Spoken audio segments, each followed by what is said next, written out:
Sunday Rendezvous.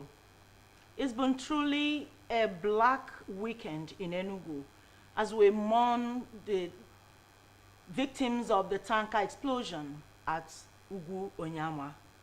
It is our prayer that God grants their souls eternal rest, and God also comfort the families they left behind. It is harrowing and chilling. I am Chiagono Aro. Welcome to this edition of Sunday Rendezvous. More details have emerged on circumstances surrounding the fuel tanker explosion which occurred Saturday morning at Ugu-Onyama axis of Enugu-Onitsha Expressway, claiming many lives, just as the state governor, Peter Mba, paid a visit to the scene of the accident.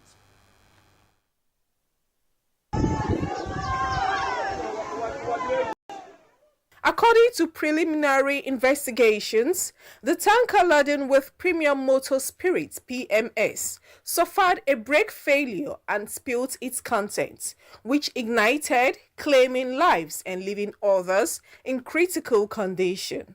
The governor who visited the accident scene said the state government has taken full responsibility of the treatment of the victims and also taken steps to forestall future occurrences. This include enforcement of traffic rules and fixing parts of the federal road in disrepair. We are also taking big measures as government.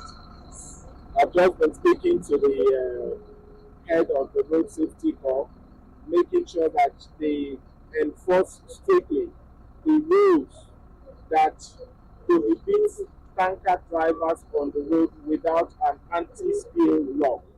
The tanker drivers or those driving tanker with premium or inflammable material must have an anti-spill lock so that when these trucks fall down, they don't spill. And so it's extremely important. And for us as government, we're also going to be looking at how we can deploy some traffic rules to ensure we don't have a reoccurrence of this. Released by the Federal Road Safety Corps, Enugu Sector Command said 11 deaths were recorded at the accident scene, while several others with various degrees of burns are receiving treatment in undisclosed hospitals. The release further said the outcome of investigations still ongoing will be released later. In Enugu, Chika Ugu, NTA News. In the same vein, President Bola Tinubu condoles with the people of Enugu State over the fuel tanker explosion which resulted in loss of lives on Saturday. The fuel tanker reportedly spilled out of control and burst into flames while navigating the Ugu-Onyama section of the Enugu-Onitsha Expressway. President Tinubu commiserated with the families of the deceased and the injured and prayed for the repose of the souls of the departed and quick recovery for those receiving medical care. According to Special Advisor to the President on Information and Strategy, Bayo Onanuga, the President calls for caution and adherence to safety measures among road users, particularly fuel tanker operators. He directs agencies in charge of enforcing traffic rules to implement measures to prevent recurring fuel tanker explosions nationwide. The Nigerian Television Authority NTA Enugu Network Center has moved to strengthen the long-existing relationship with its neighbor community and social development agency for mutual growth and benefits. The new Zonal Director, NTA Enugu Network Center, Patrick Iro, led NTA management team on a familiarization visit to CSDA, and Eukaria Ugu was there. Director NTA Enugu Network Center, on assumption of duty, deemed it important to familiarize with organizations the NTA had retainership with in the past, so as to bring to the front burner some of the challenging issues facing the network center and ways to address them. These include renovation of the premises, lack of potable water, rehabilitation of dilapidated roofs, as well as security. The Community and Social Development Agency was the first port of call. There must be a robust relationship between the two organizations, and if we synergize very well, we'll be able to surmount some of those challenges, like the security issue, like the look of our premises is very awful, like bringing water to the premises, even the roof. So some of these challenges, we brought them together. Receiving the new zonal director and his management team, the acting general manager CSDA, Ugochukwu Ugunnadi, while expressing concern over the issues enumerated, explained that CSDA is now domiciled in the state ministry and no longer World Bank assisted project. Mrs. Ugunnadi, however, indicated the readiness of the agency to collaborate with NTA in areas of mutual interest. The office is no longer the way it has been before, that has a direct note of objection from the World Bank. But now it is the state that determines whatever thing we are doing here. The event later went into an interactive session where other issues were clarified. In Enugu, Ukeria Ugu, NTA News. We take a breather here. Do join us back.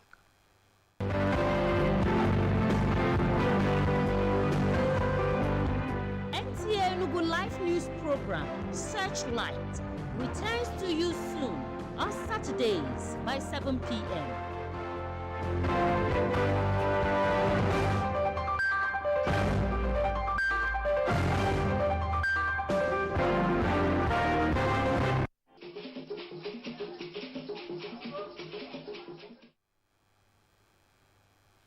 Welcome back on the Rendezvous segment. The Southeast Zone of the People's Democratic Party, the PDP, has risen from a meeting with a resolution approving the zoning of national and zonal offices allocated to the zone. The party also reinstated its support for Udo Okoye as the national secretary. Chika Ugo reports that this was contained in a communique read at the end of the zonal executive meeting held at the Government House in Enugu. Communique read at the end of the meeting by the National Vice Chairman Southeast stated that the meeting deliberated extensively on how to restore the party to its glory in the Southeast and nation in general. Internal crises bedeviling the party at the national level and controversies surrounding the office of the National Secretary of the PDP Southeast region. They commended the Court of Appeals judgment upholding Udo Okoye as the National Secretary in line with the party's constitution. We also remain consistent and united in this position that Honorable SKE Udo Okoye remains the National Secretary of our party. We continue to entrust and trust the judiciary to continuously do justice on this matter. The Zonal Executive Committee also went ahead to present, approve, and adopt the zoning of positions in the upcoming zonal congresses, starting from the chairman, zonal vice chairman, to the ex-officio. We are presented to the House, and the House have debated and has fully adopted. The meeting was well attended by members including Governor Peter Mba, serving and past members of the Senate, National Assembly, former governors, and ministers.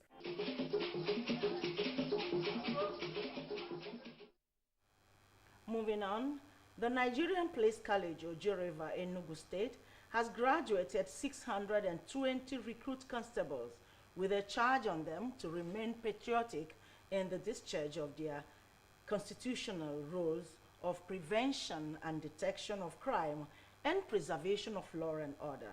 The Assistant Inspector General of Police, Zone 13, Godwin Agola, gave the charge at the passing out parade of the 2024 batch of police constables. Chimaruke, who was there. The 6-month rigorous training program for the 620 constables is in line with the continued efforts of the federal government and the Nigerian police force to improve the security architecture of the country to meet the expectations of the citizenry and the yearnings for enhanced service delivery. During the training, the recruits were given the necessary orientation needed to effectively address the complex security challenges, as well as fit into the contemporary demand of policing. The successful completion of this recruit training and today's graduation ceremony marks a significant milestone and a major step forward for the federal government under the leadership of His Excellency President Bola Ahmed Tinubu GCFR. This achievement demonstrates the government's commitment to strengthening the Nigerian police force by addressing the long-standing manpower deficit. In the course of the training, the recruits were lectured in basic professional police duties, liberal and legal studies, drills, operational combat crafts, and musketeries. They were also exposed to basic tenets on the use of firearms at the shooting range, as well as moral training, democratic community policing community. The graduating constables were confident that they will uphold the values impacted in them, as well as contribute to the enhancement of law enforcement in Nigeria. First of all, discipline and moral behavior is something that one have to learn. So it's not an easy thing. During those years I was a civilian, I do something that I don't know that it's against the law, but since I live here, so I think I've learned so many things. I've known my things that are good and things that are not bad. So. The knowledge I got here is so good and nice for the civilians that we are going to meet outside. We treat them like equal, that we are the one like semi-equal. So the civilians, we are going to teach them good moral discipline. Nigerian Police College, Oji River, one of the 4 premier police colleges in the country, has remained committed to the training of disciplined policemen equipped to eliminate criminal elements, eradicate unlawful activities while ensuring a peaceful and prosperous country.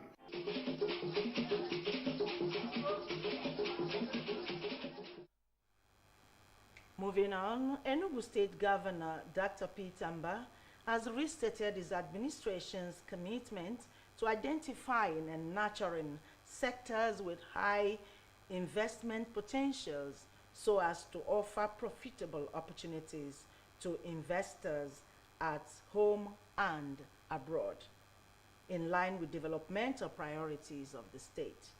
The governor was speaking during a sensitization and advocacy program for the promotion of diaspora investment potentials in the Southeast, organized by the state government in collaboration with Nigerians in Diaspora Commission.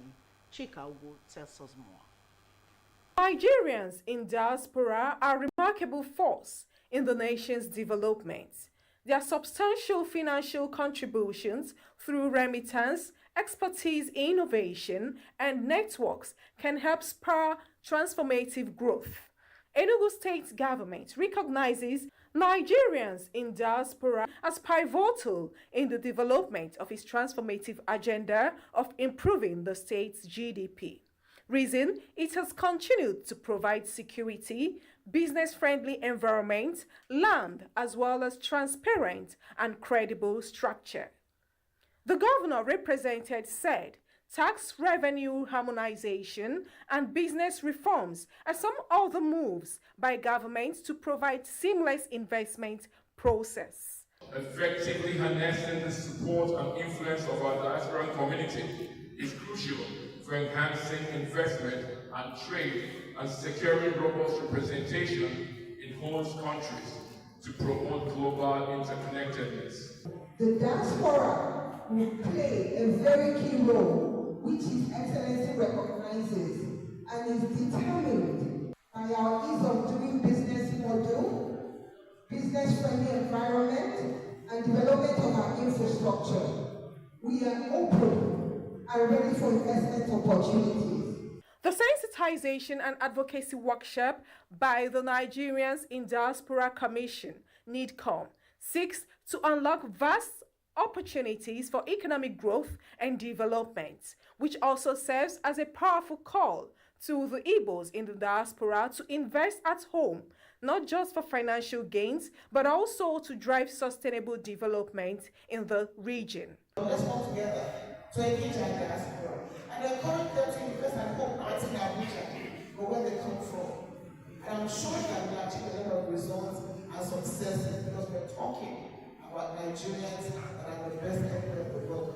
Following the call by the chairman of NIDCO to create a diaspora desk in the 17 local government areas of the state government resolved to adhere and work with indigenes in diaspora and key players to drive sustainable development.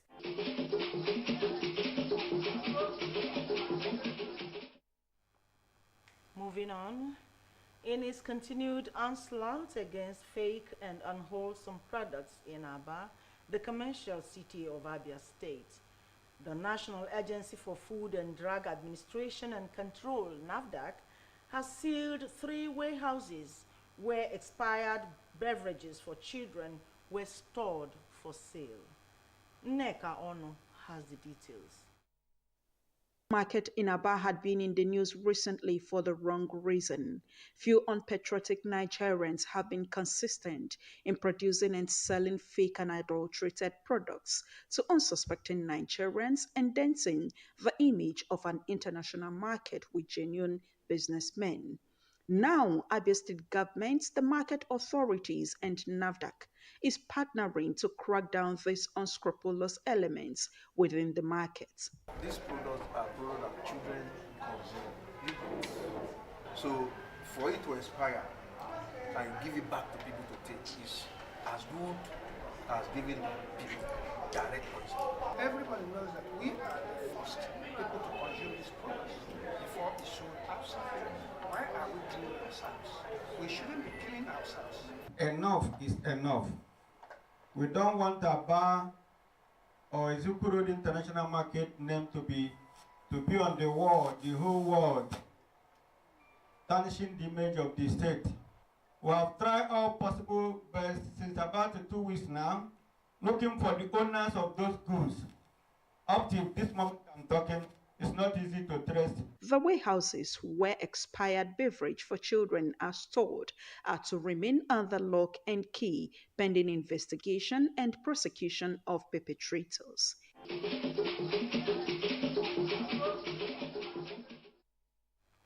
And this where we wrap up our presentation on Sunday Rendezvous this week. Do join us next Sunday for a fresh edition. And we prayed for God's guidance on our lives. Thanks for watching and good night.